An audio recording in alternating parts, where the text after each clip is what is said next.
आधा दिन पूरी खबर में आप सभी का स्वागत है। मैं हूं संतोष चौधरी, मेरे साथ मेरी सहयोगी निधि श्रीवास्तव है। लेकिन आधा दिन पूरी खबर में कई बड़ी अहम खबरें। संसद में आज क्या कुछ चल रहा, हालांकि लगातार संसद स्थगित हो रही है, लेकिन राहुल गांधी के उस विवादित बयान को लेकर देश भर में हंगामा है, उस पर हम नजर रखेंगे।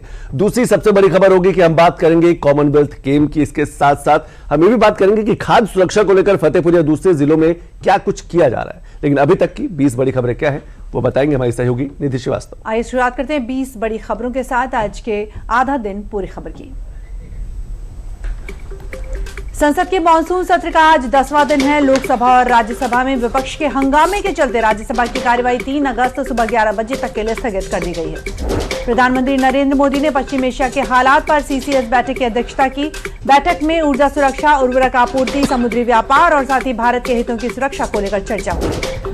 विदेश सचिव विक्रम मिश्री ने भूटान नरेश से मुलाकात की, जिसमें भारत द्विपक्षीय संबंधों और द्विपक्षीय संबंधों को और मजबूत बनाने की प्रतिबद्धता दोहराई गई है। सीएम योगी ने रोजगार और औद्योगिक क्षेत्र कार्यक्रम की समीक्षा बैठक की। बैठक में मंत्रियों और वरिष्ठ अधिकारी शामिल हुए। कांवड़ यात्रा को लेकर Delhi traffic police alert mode पर है। देहरादून एक्सप्रेसवे पर दोपहिया और तिपहिया वाहनों की आवाजाही पूर्ण रूप से बंद है। महाराष्ट्र के भिंडवी में इमारत गिरने की घटना में मृतकों की संख्या बढ़कर 9 हो गई है। एनडीआरएफ की टीम राहत और बचाव अभियान में जुटी हुई है। भारत भूटान विकास सहयोग पर उच्च स्तरीय वार्ता। दोनों देशों ने 13वीं पंचवर्षीय योजना के तहत भारत समर्थित परियोजनाओं की प्रगति की समीक्षा की। इथेनॉल ब्लेंडिंग के जरिए अब तक 310 लाख मीट्रिक टन कच्चे तेल की आयात की जगह ले ली गई है, जिससे भारत की ऊर्जा सुरक्षा मजबूत हुई है। दिल्ली सरकार ने कहा है कि नीट परीक्षा के विरोध प्रदर्शन में शामिल लोगों के खिलाफ कोई कानूनी कार्रवाई नहीं की जाएगी। आपराधिक पृष्ठभूमि वाले लोगों को छूट भी नहीं दी जाएगी। गुजरात के कई हिस्सों में अगले 48 घंटों में मूसलाधार बारिश का अनुमान है। प्रशासन ने एहतियातन समुद्र में न जाने की सलाह दी है। सऊदी अरब और 13 अन्य देशों ने पश्चिम एशिया के प्रमुख जल मार्गों में समुद्री रक्षा गठबंधन बनाया है। इसका उद्देश्य बढ़ती समुद्री चुनौतियों से निपटना है।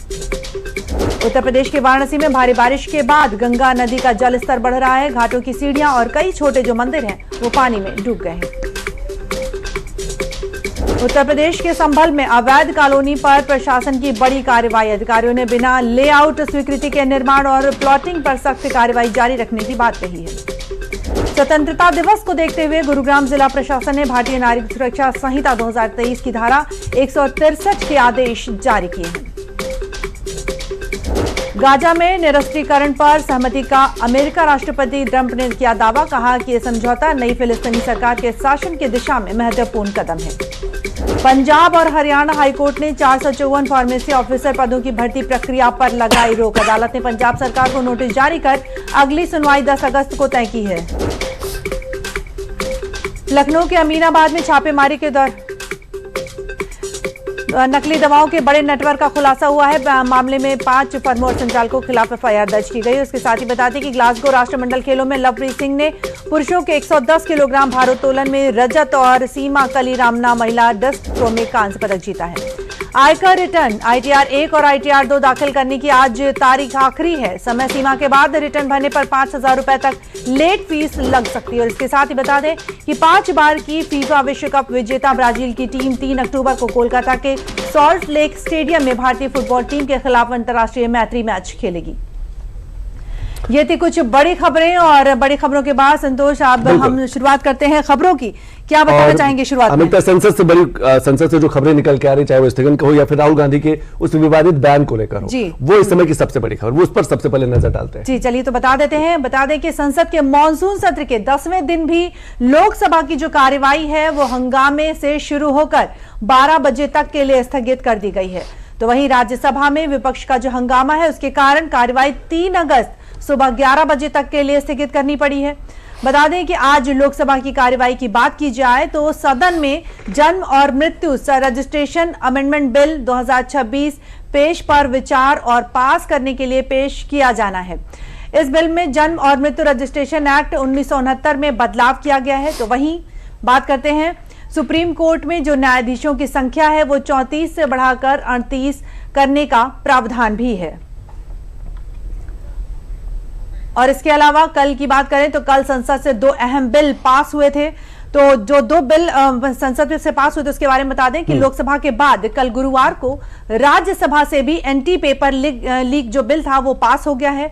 और राज्यसभा के बाद कल लोकसभा से जो prevention of insult to the national honour संशोधन बिल था वो भी पास हो गया है। तो कहा जा सकता है कि 2 जो बिल थे वो पूर्ण रूप से पास ये हो दोनों बिल बेहद महत्वपूर्ण हैं। पेपर लीक को हम लोग देख ही रहे। हाँ। लोकसभा और राज्यसभा से 2 बिल पास हुए, चाहे prevention of insult to national honour संशोधन बिल की बात करें, यानी कि राष्ट्रीय सम्मान वंदे मातरम के अपमान या गायन में बाधा डालना अपराध होगा, यानी कि वंदे मातरम को अब कानूनी संरक्षण मिल गया। जैसे हम राष्ट्रीय गीत की बात करते हैं, यानी कि जनगणमन की बात करते हैं, 3 साल तक जेल और जुर्माना या दोनों भी शामिल किया जा सकता है।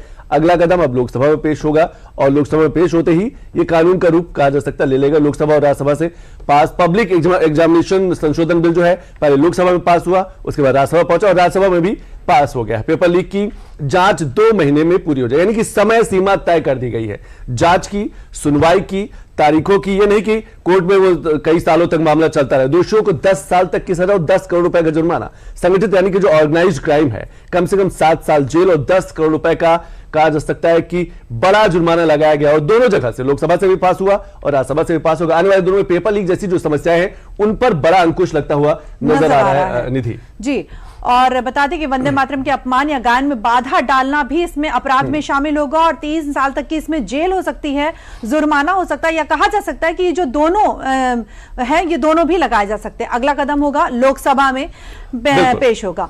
और अधिक जानकारी ले लेते हैं, हमारे साथ जुड़े हैं अमरेंद्र गुप्ता जिस खबर पर। अमरेंद्र, स्वागत है आपका। और साथ ही हमारे साथ रामेंद्र सिंह भी जुड़े हुए हैं। तो सबसे पहला सवाल हम अमरेंद्र गुप्ता आपसे करेंगे कि बता दें कि मॉनसून सत्र के 10वें दिन भी लोकसभा और राज्यसभा में विपक्ष का हंगामा जो है उसका असर देखने को मिल रहा है। आज लोकसभा में जन्म और मृत्यु रजिस्ट्रेशन संशोधन विधेयक 2026 और उच्चतम न्यायालय की जो न्यायाधीशों की संख्या है वो उस पर जो विधेयक है और साथ ही जो एमएसएमई विकास संशोधन बिल 2026 है ये पारित किया जाने सूची में लगते। क्या लगता है कि आज ये बिल पास होने की उम्मीद है?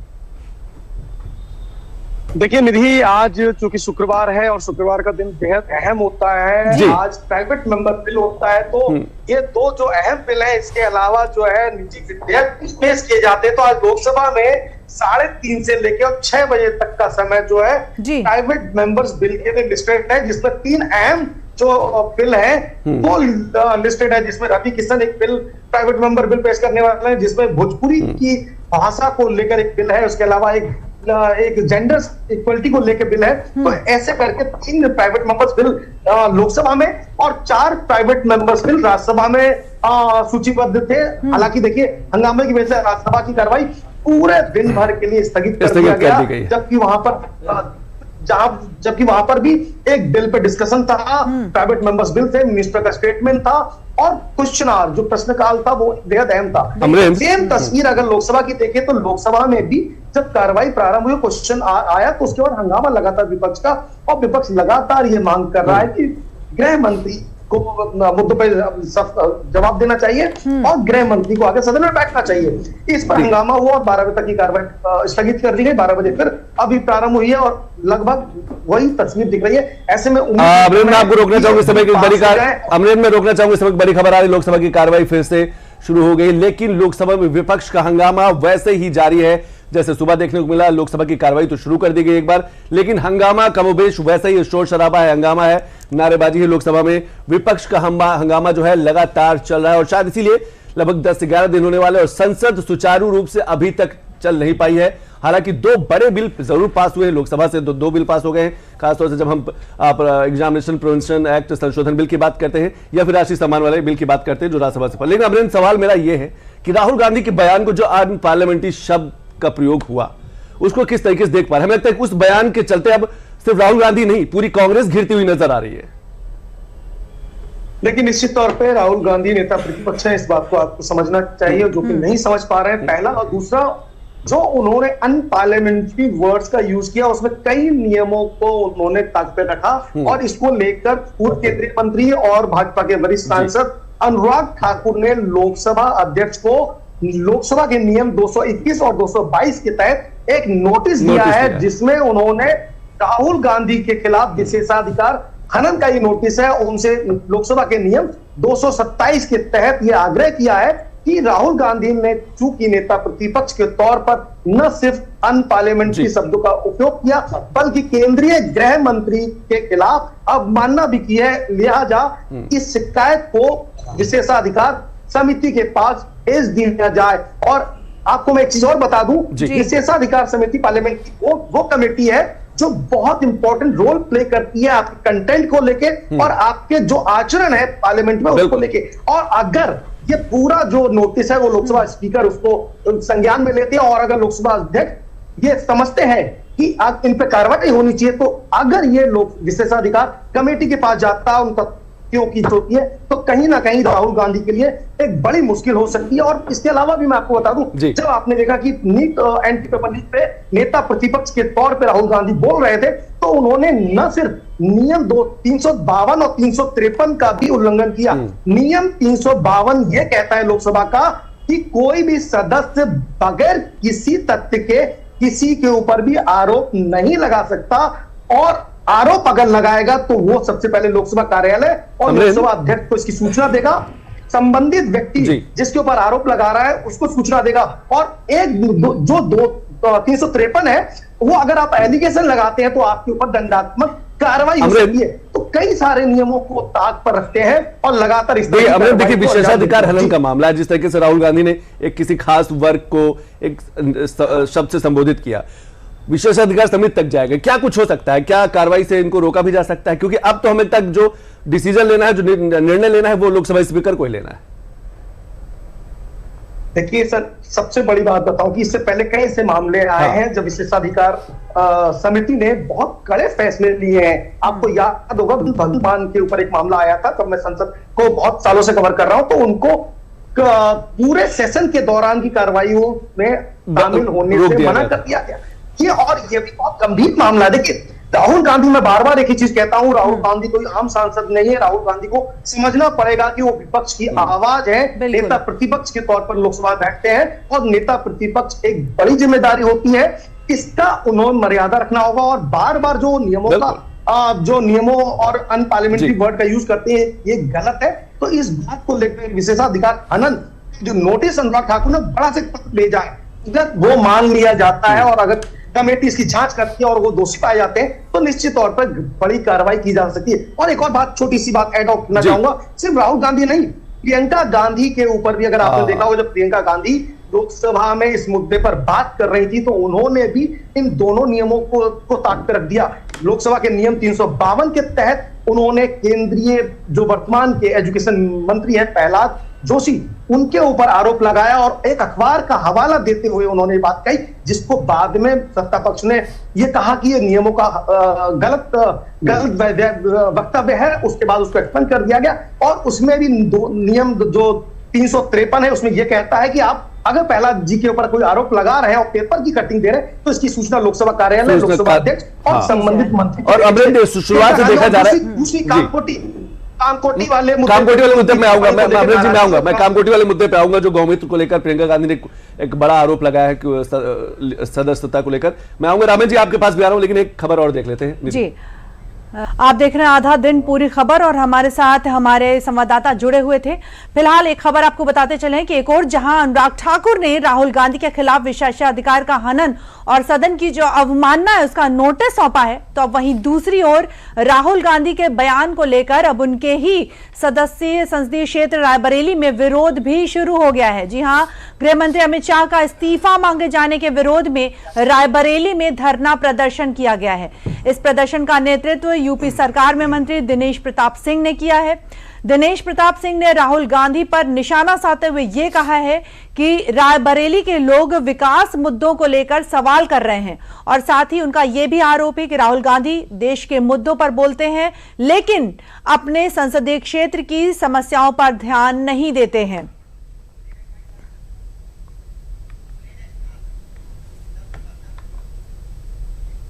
मैं समझता हूं राहुल गांधी जी के द्वारा भारत के यशस्वी गृह मंत्री जी का इस्तीफा मांगा गया। मैं कहना चाहता हूं राहुल गांधी जी, आप रायबरेली के सांसद हो, जिस दिन आप भारत की अस्मिता, भारत के सम्मान के प्रतीक प्रधानमंत्री और गृह मंत्री का इस्तीफा मांगने का दुस्साहस करोगे, पहले तुमको रायबरेली में मुंह की खानी पड़ेगी। और रायबरेली का एक एक नागरिक जो भारतीय संस्कार संस्कृति का सम्मान करने वाली सरकार, भारत की सरकार और उत्तर प्रदेश की सरकार है, उसके खिलाफ अगर बोलोगे तो आपको जरूर जवाब मिलेगा। पहले रायबरेली के लोगों को जवाब देना पड़ेगा। राहुल गांधी जी उत्तर भारत के खिलाफ बात कर रहे, भारतीयों के खिलाफ बात कर रहे, भारतीय संस्कार संस्कृति के खिलाफ बात कर रहे। अब लोग उब गए हैं राहुल गांधी की सुनते सुनते, और अब ऐसा आग जली है रायबरेली में, राहुल गांधी जी समझ जाइए, नहीं ये आग ज्वाला बन जाएगी और आपको जलाकर राख कर देगी। रामेन जी, रायबरेली में लगातार विरोध प्रदर्शन चला, सांसद है राहुल गांधी वहां से, और रायबरेली नहीं है, हमें लगता है कि प्रदेश के कई जिलों में और भी देखा गया है विरोध प्रदर्शन। देखिए संतोष, अगर राहुल गांधी नहीं सीख पा रहे हैं तो इनका दोष है। राहुल गांधी अमेठी से चुनाव क्यों हारे उसका भी उन्होंने कभी आकलन नहीं किया। इंदिरा गांधी को इसी रायबरेली ने हराया, उसका भी उन्होंने आकलन नहीं किया।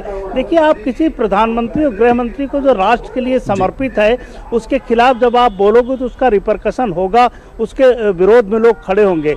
और जो बात दिनेश मंत्री कह रहे हैं वो सही कह रहे हैं कि रायबरेली ने आपको जिताया है, लेकिन राष्ट्र रायबरेली के लोगों के लिए भी सबसे ऊपर है। आपको जिता के उन्होंने जो भी किया है कि मान लीजिए उन्होंने वोट दिया आपको, लेकिन राष्ट्र उनके लिए पहले है। और जो प्रधानमंत्री पूरी जिम्मेदारी से, जो गृह मंत्री देश की सीमाओं को, सरहदों को मजबूत कर रहा है, उसका आप इस्तीफा इसलिए मांग रहे हो कि कार्रवाई न हो सदन तक। अगर युवा चढ़ के जा रहा, कोई गलतियां करता तो आप कल दूसरी बात करते।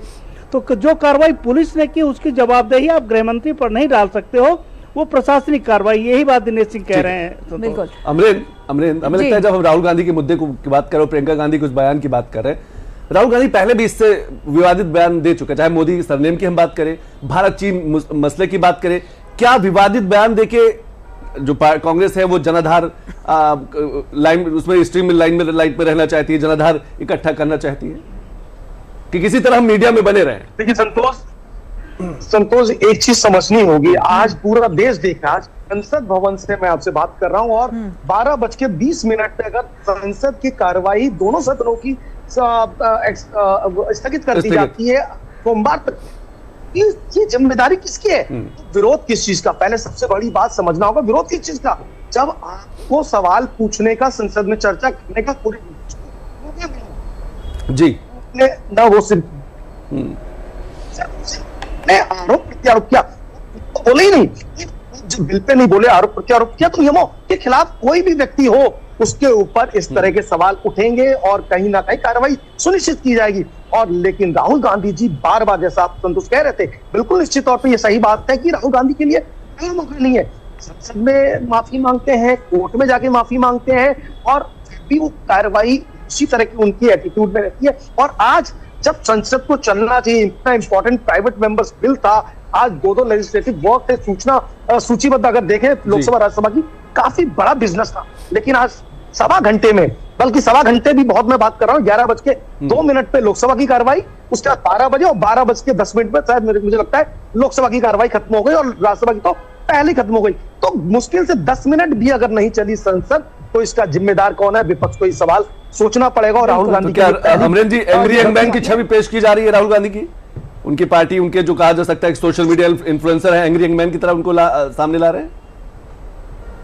देखिए संतोष, कितनी भी एंग्री यंग मैन की आप छवि पेश कर लीजिए, कितने भी ट्वीट कर लीजिए, राहुल गांधी का ट्वीट भी बहुत बड़ा सवालों के घेरे में। सुबह में 11 बजे से पहले संसद में था, तो और मेरे कई बीजेपी के सांसदों से बात हुई, जो उन्होंने ट्वीट किया है कि प्रधानमंत्री नरेंद्र मोदी और गृह मंत्री अमित शाह जो है धीरे धीरे अध्यक्ष हो रहे हैं, इस तरह की बात कही। तो लोगों ने उस पर एक सवाल किया कि आज कांग्रेस और नेता प्रतिपक्ष कहाँ है?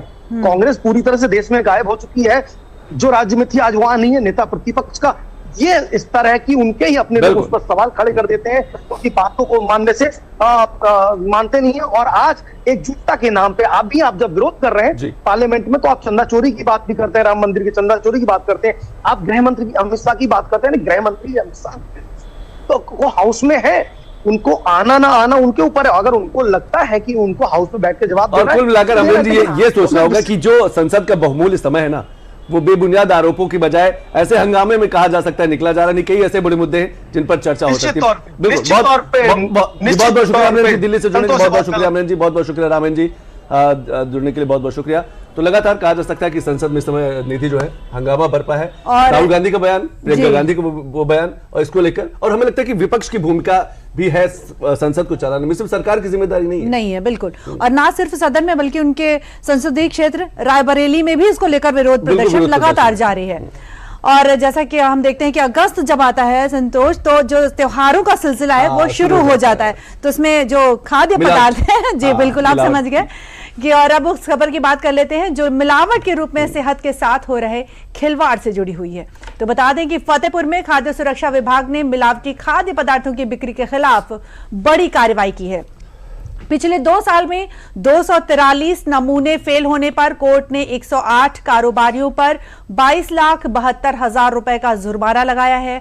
रेस्टोरेंट्स की बात कर लें, ढाबों की बात कर लें, मिठाई की दुकानों की बात कर लें, तो इन सबके समेत जो विभिन्न प्रतिष्ठान हैं उनसे लिए गए जो खाद्य पदार्थ हैं उनके नमूनों की जांच में बड़ी संख्या में जो नमूने हैं वो मानकों पर खरे नहीं उतरे हैं। यानी कहा जा सकता है कि खाद्य सामग्री, खोया, सरसों का तेल, दालें, बेसन, मसाले, पानी के पाउच, यहां तक कि मिठाइयां, नमकीन, मीठी सुपारी के जो नमूने हैं उनकी जांच में बड़ी संख्या में नमूनों में मिलावट पाई गई है। खाद्य सुरक्षा और औषधि प्रशासन विभाग के सहायक आयुक्त खाद्य द्वितीय वीरेंद्र सिंह कुशवाहा ने बताया है कि मिलावटी और असुरक्षित खाद्य पदार्थों के खिलाफ लगातार जो अभियान है वो जारी रहेगा, और साथ ही सावन और कांवड़ यात्रा को देखते हुए जो खाद्य सुरक्षा विभाग है उस मार्ग में जो विशेष निगरानी है वो भी बढ़ा दी गई है। कहा जा सकता है कि कांवड़ यात्रा मार्ग पर स्थित ढाबों, होटलों और रेस्टोरेंट में फूड सेफ्टी कनेक्टिविटी ऐप से जो संबंधित स्टिकर हैं वो चिपकाए जा रहे हैं ताकि खाद्य सुरक्षा से जुड़ी व्यवस्था को और भी ज्यादा प्रभावी बनाया जा सके।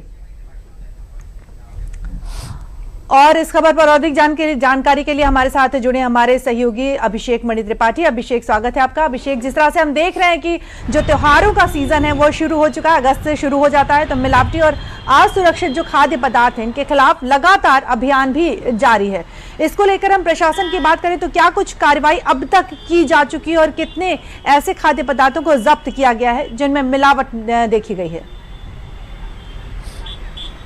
अभिषेक जी बिल्कुल, देखिए निधि, आपको सबसे पहले बताना चाहेंगे लगातार मुख्यमंत्री योगी आदित्यनाथ के सानिध्य में एक बड़ा जीरो टॉलरेंस नीति के तहत काम होता है, जिसको लेकर यूपी एफएसडीए की बात करें तो लगातार वो काम कर रही है। अब तक उत्तर प्रदेश में अगर 2025-26 की बात करें वित्तीय वर्ष की, तो लगभग 11.5 करोड़ रुपए के मिलावटी खाद्य सामग्रियों को जब्त किया गया है। अगर बात करें लखनऊ की बात करें, फतेहपुर की बात करें, गाजियापुर की बात करें, नोएडा की बात करें, बाराबंकी की बात करें, तो तमाम ऐसे प्रोडक्ट हैं जिनको लगभग मैंने आपसे बताया लगभग 11.5 करोड़ रुपए के प्रोडक्ट जो है अब तक जो है इनको जब्त किया जा चुका है। लगातार अगर बात करें यूपी एफएसडीए की टीम जो है उस पर कार्रवाई कर रही है, चाहे वो तेल की बात करें, चाहे वो पनीर की बात करें, चाहे वो काली मिर्च की बात करें, चाहे वो नमक की बात करें, कोई भी ऐसी चीज़ जो मार्केट में, क्योंकि त्यौहार आते हैं तो मिठाइयों की दुकान की बात होती है, उसको भी अगर लगातार देखें तो लगातार अगर पूरा ओवरऑल बात करें तो लगातार प्रदेश सरकार जो है और यूपी एफएसडीए की टीम लगातार छापेमारी की काम कर रही है और करीब 11.5 करोड़ रुपए के जो माल जब्त किए गए हैं उसके बाद से तमाम कार्रवाई भी की जा रही है। तमाम ऐसे प्रतिष्ठान हैं। जी अभिषेक, हमें लगता है कि लगातार आप अलग अलग कागज तक रिपोर्टिंग करते रहते हैं, विभाग को और त्वरित कार्रवाई करनी चाहिए और हमें लगता है पूरे साल चलना चाहिए। अक्सर देखा जाता है कि त्योहारों के पहले जब गर्मी आती है तो हम पानी पे बात करने लगते हैं, जब गर्मी आती है तो हम आग लगने की घटनाओं पे बात करने लगते हैं, बारिश आती है तो हम बाढ़ और जाम की समस्या पे बात कर लेते हैं। हमें लगता है ये जो प्रक्रिया है, ये जो कानूनी प्रक्रिया है, ये साल भर चलती रहनी चाहिए। और खासतौर से जब खाद्य पदार्थों में मिलावट की बात करें, लोगों की जिंदगी से जुड़ा है, लोगों के सेहत से जुड़ा सीधे तौर पर मामला है।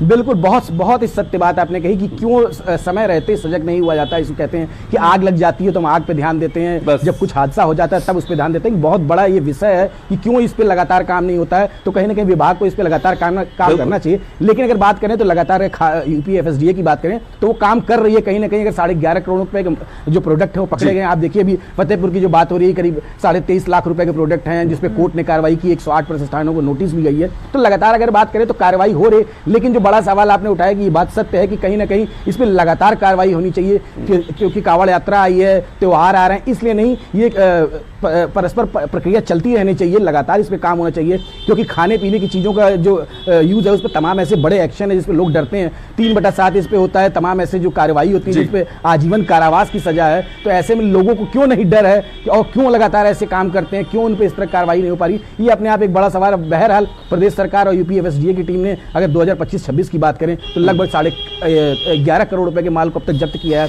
चाहे गाजियाबाद की बात हो, चाहे लखनऊ की बात हो, चाहे नोएडा की बात हो, चाहे कानपुर की बात हो, चाहे बाराबंकी की बात हो, और चाहे फतेहपुर की बात हो, गोरखपुर की बात हो, देवरिया की बात हो, तमाम जगहों से जो सैंपल लिए गए और बड़े बड़े अनुष्ठानों को नोटिस दिया गया है। लगभग 3,500 अब तक जो है कार्रवाइयां हुई हैं और लगभग 2,500 के आसपास छापेमारी हो चुकी है, जो अचानक छापेमारी की गई है। तो लगातार प्रदेश सरकार इस पे काम कर रही है। जी बिल्कुल अभिषेक, आपने सही कहा कि लगातार इस पर कार्रवाई चल रही है और कार्रवाई होती भी रहनी चाहिए, क्योंकि ये हमारी आपकी सेहत से जुड़ा मामला। जब हम खाद्य की सुरक्षा की बात करें तो खासतौर से खाद्य पदार्थों में मिलावट की बात करते हैं। बहुत बहुत शुक्रिया अभिषेक, बहुत बहुत शुक्रिया अभिषेक इस सभी जानकारी के लिए।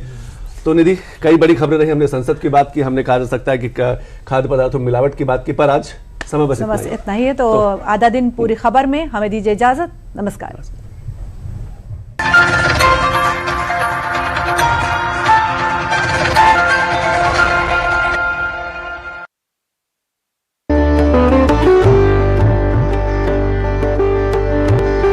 हिंदुस्तान में पहली बार एक ही थाली में पूरा हिंदुस्तान। 18 से ज्यादा OTT प्लेटफॉर्म, 400 प्लस लाइव राष्ट्रीय और अंतर्राष्ट्रीय चैनल, शिक्षा KG से